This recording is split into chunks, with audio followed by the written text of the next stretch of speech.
সাংবাদিক ভাই বোনেরা, আপনারা আমাদের প্রচার সম্পাদক সুলতান সালাউদ্দিন টুকুর উপস্থাপনায় আজকের এই তাৎক্ষণিক প্রেস ব্রিফিং এর বিষয়টি শুনেছেন।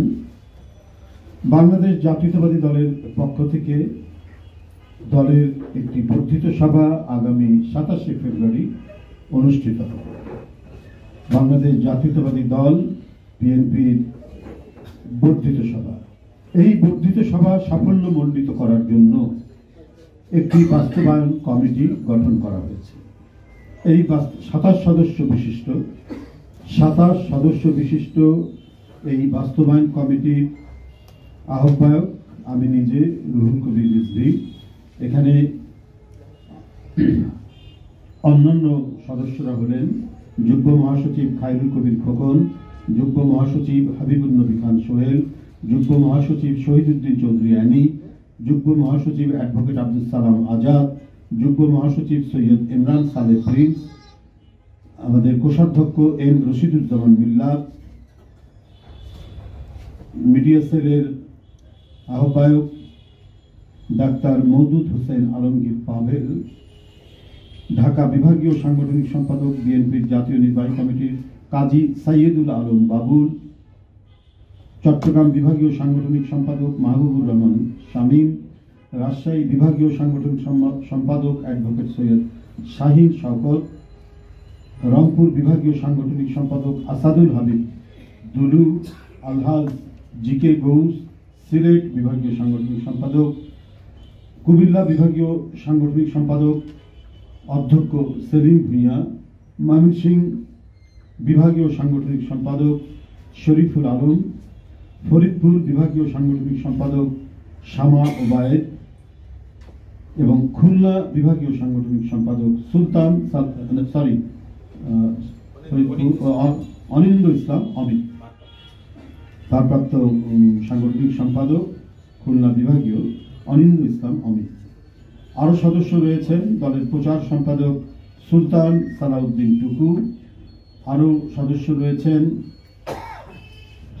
দলের জাতীয় নির্বাহী কমিটির আন্তর্জাতিক বিষয়ক সম্পাদক ব্যারিস্টার নাসির উদ্দিন অসীম, তথ্য বিষয়ক সম্পাদক আজিজুল বাড়ি হেলাল, প্রশিক্ষণ বিষয়ক সম্পাদক এবিএম মোশাররফ হোসেন, ছাত্র বিষয়ক সম্পাদক রফিকুল ইসলাম বকুল, স্বেচ্ছাসেবক বিষয়ক সম্পাদক মীর শরাফত আলী শফু এবং গণশিক্ষা বিষয়ক সম্পাদক ডক্টর মুর্শেদ হাসান খান, স্বাস্থ্য বিষয়ক সম্পাদক ডাক্তার রফিকুল ইসলাম, ঢাকা মহানগর দক্ষিণের আহ্বায়ক রফিকুল আলম মজনু এবং ঢাকা মহানগরী উত্তরের আহ্বায়ক আমিনুল হক, ফুটবলার আমিনুল হক। বন্ধুরা, এই হচ্ছে 27 সদস্য বিশিষ্ট বাস্তবায়ন কমিটি 27শে ফেব্রুয়ারির বাংলাদেশ জাতীয়তাবাদী দলের বর্ধিত সভা সাফল্যমণ্ডিত করার জন্য। বন্ধুরা, এই বর্ধিত সভাকে সাফল্যমণ্ডিত করার জন্য কয়েকটি উপকমিটিও গঠন করা হয়েছে। সেই উপকমিটির যারা দায়িত্বে আছেন, ব্যবস্থাপনা কমিটি শহীদুদ্দিন চৌধুরী এনি, এটার আহ্বায়ক, তিনি পরবর্তীতে বসে এটি করবেন, কমিটিটা তিনি তৈরি করবেন। অভ্যর্থনা কমিটিতে রয়েছেন হাবিবুন নবী খান সোহেল এবং এর সাথে সদস্য আছেন সত্তার পাটোয়ারি, আরো হয়তো যাকে মনে করবেন যুক্ত করবেন। আপ্যায়ন কমিটিতে আছেন এম রশিদুজ্জামান মিল্লাত আহ্বায়ক। শৃঙ্খলা কমিটিতে আছেন সুলতান সালাউদ্দিন টুকু আহ্বায়ক। মিডিয়া কমিটিতে আছেন ডাক্তার মওদুদ হোসেন আলমগীর পাভেল আহ্বায়ক। চিকিৎসা সেবা কমিটিতে আছেন ডাক্তার রফিকুল ইসলাম আহ্বায়ক। এই আমাদের 6টি উপকমিটি গঠিত হয়েছে। বন্ধুরা, আপনারা জানেন আমাদের এই বর্ধিত সভায় কারা উপস্থিত থাকে, আমি আপনাদের জ্ঞাতার্থে জানাচ্ছি। এই বর্ধিত সভায় থাকবেন জাতীয় স্থায়ী কমিটি, বিএনপির জাতীয় স্থায়ী কমিটি, জাতীয় নির্বাহী কমিটি, আমাদের সম্পূর্ণ যে নির্বাহী কমিটি, সেই জাতীয় নির্বাহী কমিটি এবং চেয়ারপারসনের উপদেষ্টা কাউন্সিলের সদস্যবৃন্দ। যারা উপদেষ্টা কাউন্সিলের সদস্যবৃন্দ রয়েছেন তারা থাকবেন জেলা কমিটির প্রেসিডেন্ট সেক্রেটারি অথবা আহ্বায়ক সদস্য সচিব, জেলা কমিটির প্রেসিডেন্ট সেক্রেটারি আহ্বায়ক অথবা সদস্য সচিব, থাকবেন থানা, উপজেলা এবং পৌর কমিটির আহ্বায়ক ও সদস্য সচিব। থানা, উপজেলা, পৌর কমিটি তিনটার স্ট্যাটাস হচ্ছে সেম। এই এই এই তিনটি যে মানে ডিস্ট্রিক্টের পরেই যে টায়ার, এই তিনটি ইউনিটের প্রেসিডেন্ট সেক্রেটারি অথবা আহ্বায়ক সদস্য সচিবরা সেখানে উপস্থিত থাকবেন 2018 সালের জাতীয় সংসদ নির্বাচনে যারা প্রার্থী ছিলেন এবং যারা দলের টিকিট পেয়েছিলেন, যারা দলের কাগজ পেয়েছিলেন, মানে প্রার্থী নন কিন্তু তারা প্রাথমিক বা সেকেন্ডারি কাগজ যারা পেয়েছেন তারা উপস্থিত থাকবেন। আর অঙ্গ সংগঠনগুলির মধ্যে আমাদের যেটা স্বীকৃত 11টি অঙ্গ সংগঠন, এই 11টি অঙ্গ সংগঠনের কেন্দ্রীয় প্রেসিডেন্ট এবং সেক্রেটারিরা উপস্থিত থাকবেন। কেন্দ্রীয় প্রেসিডেন্ট এবং সেক্রেটারিরা উপস্থিত থাকবেন। বন্ধুরা, বর্ধিত সভা ইতিপূর্বে আমাদের যে কোনো আন্দোলন শুরু বা নির্বাচন শুরুর প্রাক্কালে বা শেষের প্রাক্কালে জরুরি ভিত্তিতে তৃণমূল থেকে জাতীয় পর্যায়ে পর্যন্ত বর্ধিত সভা অনুষ্ঠিত হতো। সেই দৃষ্টান্তকে সামনে রেখেই অনেকদিন পরে হলেও আবার বর্ধিত সভা হচ্ছে।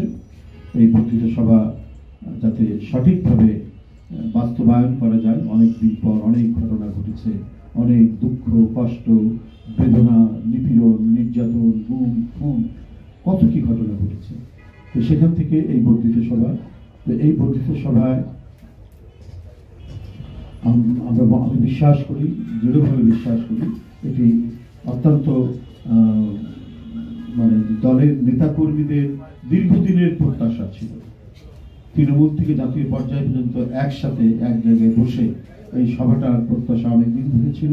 সেই প্রত্যাশা পূরণে এবং একটি আন্দোলনের, একটি মহা আন্দোলনের শেষে আমাদেরকে এই বর্ধিত সভা আমরা করতে যাচ্ছি।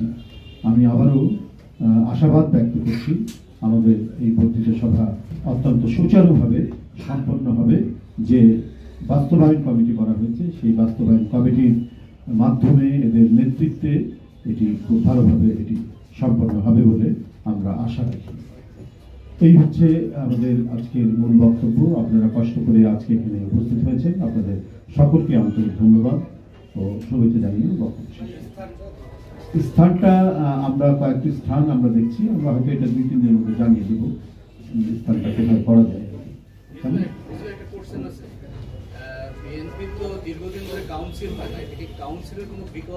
না, বিকল্প না, এটা বর্ধিত সভা সবসময় হয়ে থাকে, ইতিপূর্বেও হয়েছে। এটা ওই যে আমি আগেই বলেছি, এটার আমি ব্যাখ্যা দিয়েছি। আপনার যে কোনো আন্দোলনের শেষে, আন্দোলনের সফলতার শেষে বা নির্বাচনের শেষে বা প্রারম্ভে একটা মতামত নেওয়া, তারা বর্তমানে নেতাকর্মীরা কি ভাবছেন তৃণমূল থেকে জাতীয় পর্যায়ে পর্যন্ত, তৃণমূলের ভাবনা চিন্তাগুলো জাতীয় নেতৃবৃন্দ তারা শুনবেন, অবহিত হবে। এই কারণে বরাবরই এই বর্ধিত সভা হয়ে থাকে। তো আমরা সেই দৃষ্টান্তকে সামনে রেখে, সেই ঐতিহ্যকে সামনে রেখে এই বর্ধিত সভা করা হচ্ছে। আপনি বলছেন যে বিভিন্ন প্রার্থীরা যারা আছে তারা থাকবে, এদের মধ্যে কয়েকজন ইতিমধ্যে বিভিন্ন কারণে অব্যাহতি পেয়েছে। অব্যাহতিপ্রাপ্ত বহিষ্কার যারা হয়েছে তারা কেউ থাকবে না, সেইভাবেই আমরা এটা করব। ধন্যবাদ। এই এত বড় সভা, আগামী নির্বাচনের একটা সিদ্ধান্ত নিতে কি আপনারা? দেখুন, সেই ধরনের কোনো কিছু এর মধ্যে নেই। এর মধ্যে এইটা আছে, আন্দোলনের স্পিরিট। তৃণমূল থেকে জাতীয় পর্যায় পর্যন্ত নেতাকর্মী এবং এখানকার যে সাংগঠনিক অবস্থা, একটা হচ্ছে সাংগঠনিক বিষয় এবং একটা রাজনৈতিক বিষয়। এখানে তৃণমূলের নেতাকর্মীদের যে মনের যে আবেগ, তাদের যে স্পিরিট, তারা যে এত সংগ্রাম করেছেন, নেতৃত্ব দিয়েছেন, অনেকে নানা ধরনের জুলুম, নিপীড়ন, নির্যাতন, অত্যাচারের সম্মুখীন হয়েছেন, সবকিছু মিলে সেই কথাগুলো হয়তো তারা বলবেন। এবং বর্তমান যে রাজনীতি, বিদ্যমান যে রাজনীতি, সেখানে আমাদের আরো কি করণীয় আছে, এই কথাগুলো বলবেন। সেটা আমাদের পলিসি মেকার জাতীয় স্ট্যান্ডিং কমিটির নেতৃবৃন্দ থাকবেন, সিনিয়র নেতৃবৃন্দ থাকবেন, তারা সেটা শুনবেন। মানে পরবর্তীতে পলিসি মেক করার জন্য এটা অত্যন্ত কার্যকর হবে এবং এটাই হয়ে থাকে। নেতা মানে তৃণমূলের নেতাকর্মীদের কথা শোনার জন্যই বরাবরই এই ধরনের এক্সটেন্ডেড মিটিং হয়েছে, ইতিপূর্বেও হয়েছে, আবারও হচ্ছে আগামী 27 ফেব্রুয়ারি। ধন্যবাদ।